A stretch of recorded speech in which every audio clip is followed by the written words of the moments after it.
What's up? Welcome back. I'm John Stark, back from MovieCat.com, your favorite blind film critic, and today I'm talking about The Walking Dead, Dead City, Season 2, Episode 1. I've seen it, sort of. I did say I'm a blind film critic. So, I recapped all of The Walking Dead Season 1. I've also recapped both Season 1 and Season 2 of Daryl Dixon. And I also did the Rick Grimes spinoff. I probably, if my channel had been around, would have done The Walking Dead from a blind perspective, or from the moment that I lost my vision, because I could see the first 7 seasons. And then somewhere along the way, that was when I lost my vision. So, yeah, I'm very familiar with the franchise, and I'm familiar with Negan and Maggie, and I refuse to give up The Walking Dead, even though there's a weird thing that happens where these series, they get put on Netflix like way later. So in like a year and a half, I'll be able to watch this with audio description on Netflix, but it's going to drive me insane in the meantime. So I'm doing a rewatch simultaneously of Season 1 while watching Season 2. And yes, there's audio description. It's not great either.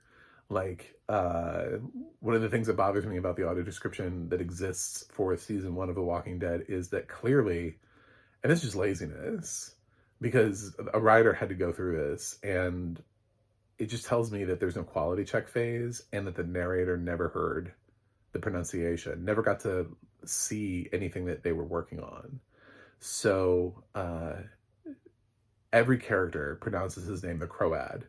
Every single person in the entire series says the Croad, but the audio description narrator keeps saying the Croat, the Croat. And it's not hard to say Croad. So anytime he's referred to in audio description, it's always the Croat. And it just feels very lazy to me. Feels like it's like revealing your hand, that there is no quality check phase, and that your narrators don't get to see any of the project that they're narrating, which is sometimes they get to see like redacted portions so that they understand what it is that they're narrating and feel the beats and the scenes. It depends on the studio. It depends on, honestly, I'm not really familiar with the studio that does Walking Dead, Dead City, in terms of like depth of work, as them being like one of the preeminent studios. So it doesn't make a lot of sense. So Season 2, who knows? We're going to go ahead and watch it anyway. We're going to stumble through this because I saw this before everybody else because I have AMC Plus. So I took the benefit of it being on AMC Plus before it airs on AMC. And Negan is basically, he refused the order. He refused the offer. He took the offer that couldn't be refused, and he refused it. So we open up after sort of a cool sort of musical segment, which I have no context to, but it sounded like we're traveling through New York City with zombies and stuff and checking out the Dead City. Negan's in some kind of a jail situation where he just has, from what I can tell, a ratty blanket and a shit bucket, and he eats cockroaches. So he's at, I would say, a low point for Negan. I think even when he was imprisoned in Alexandria, he had more than that in his little jail cell in Alexandria. So, yeah, and they're trying to get him to agree to being the old Negan again, which takes some coaxing. The Croat is still here and is still trying to move him along. Like, come join me again. I didn't think we needed the Croat into Season 2. I thought like he'd be like a Season 1 thing, and then we would open up to like more characters in Season 2, but I guess we're gonna keep the Croat around for a little bit. And the lady who's the leader tries to coax him out again, and they have a meeting where she offers him some gin to try to like get him, sway him, And originally the thing was that they were trying to use. They were like, well, we could go get Herschel again, and so Negan tries to say, yeah, I thought about that, except he's got a mama bear, and she gonna rip your throat out with her bare fist before you get to touch her her kid again.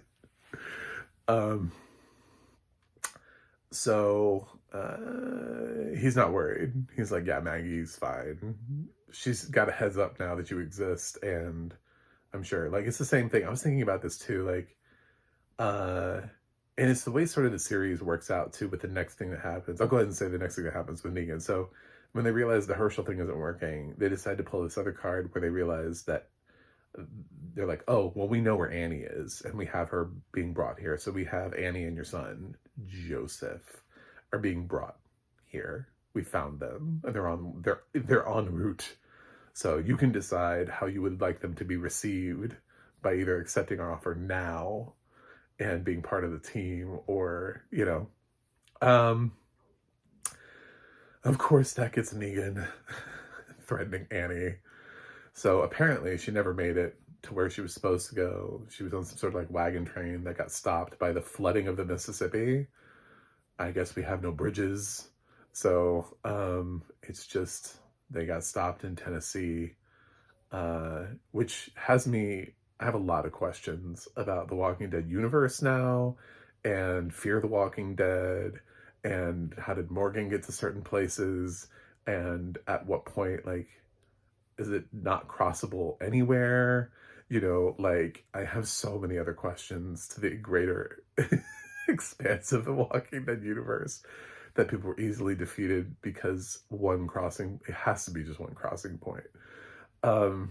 So also made me think, like, how do they actually know? Nobody has cell phones. They don't have, their technology is very limited. So they can't send out, America's kind of big, and I would think it'd be pretty easy. Yeah, so they think Maggie returns home. What if Maggie had taken Herschel and taken him to like northern Minnesota? Would they have looked there? Do they have contacts in northern Minnesota? I don't think so. It's just like the unpredictability of it. So, but I guess we don't see Annie in the episode reunite yet, so that's coming at some point. And that leads Negan to getting all of the various leaders of all of the other gangs in the city. I don't even know how they got them all together, but he gets them all together in a church. So it's all these people who don't like each other, and they all run little clans throughout Dead City. And he introduces himself. The Croat has made him a new Lucille, modified Lucille. I don't know how it's modified because I'm blind, but he hints that he's made some improvements. Fuck if I know. So Negan goes in and he does his thing. He does his usual like Negan charm thing and tells him how it's going to be, and that he makes it first sound like it's a question, like, we need you to, because he let the bounty hunter cop, whatever you want to call him, go in season 1. So he's causing problem, and I guess they're the military. It's funny how, like, there is no government. It's all collapsed. So all you have to do is just rebuild the government. Just call yourself the government. But they're planning on invading New York to try to take it. And so he's like, well, we all have to band together. And they're like, no, we're not going to do that. Who are you? And he reveals to them that they have methane. And what I'm sure was a very creative scene, and cost this random character, Christopher, or Christoph, or whatever the fuck his name was. I'm sure he died. I didn't do the audio description for that. I don't know how he died, but I think Negan set him on fire or something. I don't know. So they have power, and they have electricity, and they have things that the other people don't. So they have the kind of resources. So they're like, well, And so Negan's like, I'm sorry, I know I made it sound like it was a question, but don't think too long, you know? Um, and obviously they'll end up joining. So that's sort of where Negan goes. And then on the other half of the story, we see the world's least necessary new character to Dead City, which is the cop has now been elevated. He's now sort of like leading this charge to, he wants to take over New York City, and the president of whatever they call themselves, New Bethlehem or something. I know that's The Handmaid's Tale. It's something stupid like that though. Um, they want to travel up there, and they're, you know, drafting people. Basically, they're going around from town to town. How do you even find towns? And then, like, everybody's basically on foot or on horse. We don't have the same kind of cars and trucks. Like, they're going around. It would take forever to amass armies on your way up from the south.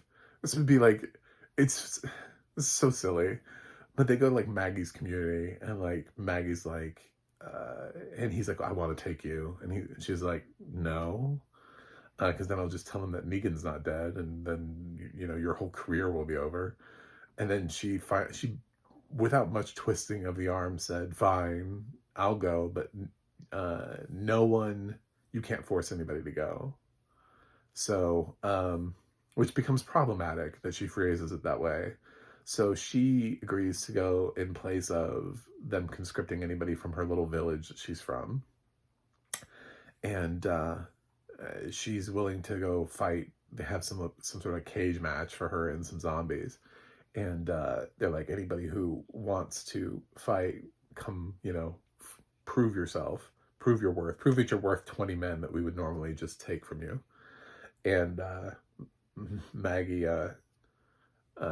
is about to do it, and then Jenny comes up, the little girl that didn't talk before, and Negan rescued, and Maggie promised Negan that she would take care of Jenny. So Jenny's volunteering to go to New York, and they let her, even though she's a child. So she does the fight, and Maggie has to do all the work. I have no idea what Jenny's combat skills are at all. She's a little bit older, and she talks now, which is interesting because in the first scene with Maggie, she doesn't talk. She doesn't talk until later, until Maggie's yelling at her, and then she does the whole, you're not my mom thing. I'm like, I already have one angsty, obnoxious teen in this series. I don't need two. Herschel's the worst thing about this series. Every time Herschel speaks, I just hate everything about him. He's like the antithesis of Glenn. He doesn't remind you anything about Glenn. There's nothing about him that reminds you of Glenn. He is obnoxious. He doesn't feel like he was raised in a zombie apocalypse at all.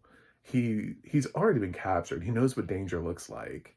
And he doesn't seem to react to anything in some sort of like naturalistic way. He's the worst written character who's being acted in a way that just makes it.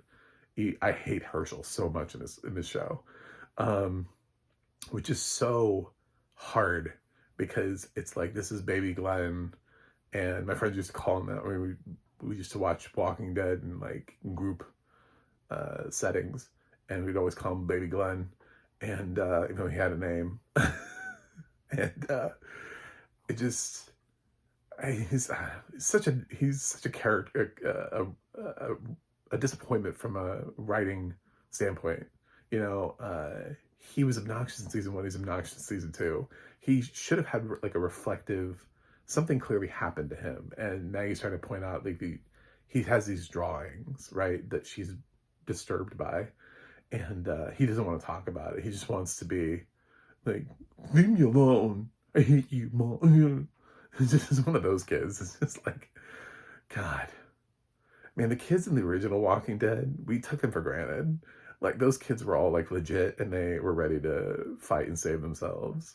You know, his kid, Herschel they would have shunned Herschel. They'd been like, I don't know who this kid is. Get him away from us.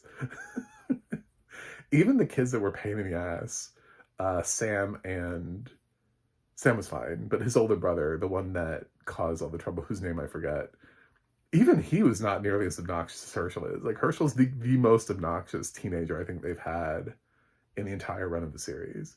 So in any form, even Daryl Dixon doesn't have Laurent is not nearly what Herschel is. They're like amping it up, and I don't know why they're amping it up on this character. So I guess by the end of this, we're supposed to believe that Maggie, Jenny, and Herschel are all headed to New York to fight Negan, I guess. We'll see how that goes.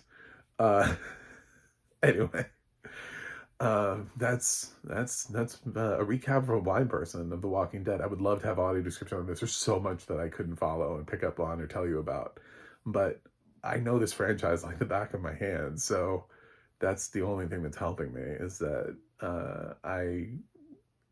when people ask me what my favorite TV show is, I go The Walking Dead. It's just, it really sucks and one of the reasons why I keep doing this is because audio description, and it's like AMC Plus could run this with audio description, they choose not to.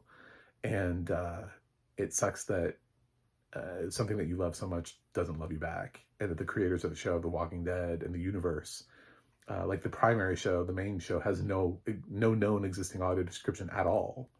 So it's just the spinoffs that they've bothered to create audio description for after they leave AMC and AMC Plus. Anyway, I don't know about this. It's hard to grade it because it doesn't have audio description. I would say my official grade is unwatchable due to lack of audio description, because that's true. Definitely, if you didn't have the Walking Dead knowledge that I have, absolutely true. But I don't know, as a fan of The Walking Dead, I would give this maybe like a B+. I thought I think some of the characterizations that they're doing are not great. I'm not thrilled that we're bringing Annie back into this, that was because it's like, how do you find these people? Like, where are they? It's just, I don't know. Anyway, that's it. Thanks for watching. Thanks for subscribing. And I will see you guys on the other side.